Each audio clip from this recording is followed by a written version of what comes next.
Back here in Accra, I've met 16-year-old SHS student Rosemary Boydu. She says aside from the difficulty in raising money for a much-needed dialysis, it affects her academics too.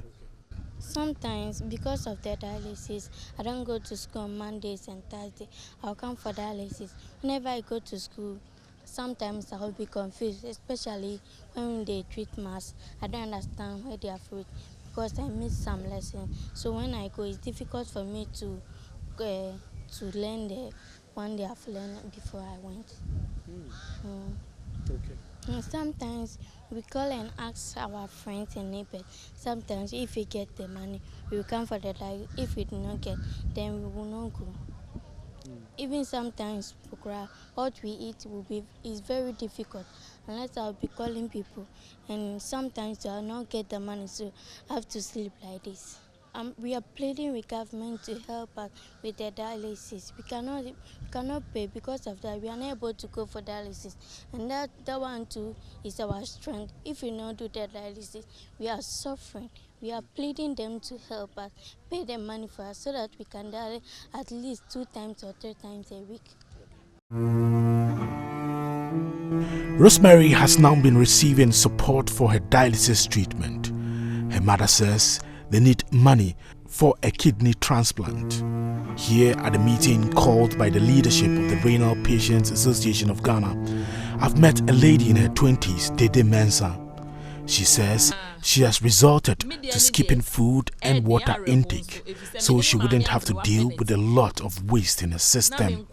Sometimes I don't drink water, I don't eat. Even when I'm thirsty, I'll be there, I won't drink.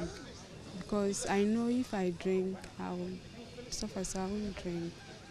Former General Secretary of the Ghana Medical Association, Dr. Titus Bayo, wants dialysis treatment to be made free. If we are looking at it, I think ultimately dialysis must be free. And we have to have a funding mechanism. My other submission on this is that if you look at the kidney situation we are discussing, the prevalence of chronic kidney disease, about 17% in Ghana, means that this condition is even more prevalent than HIV. Has it gotten the needed attention like HIV?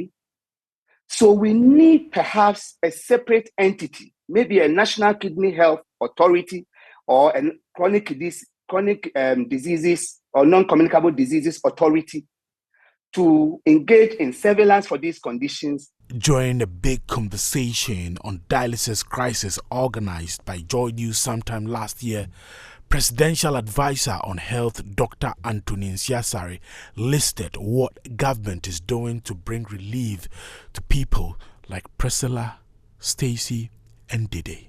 But a year on, we ask how far have we come with implementing some of these promises? There's a document which is being reviewed so that we have a law.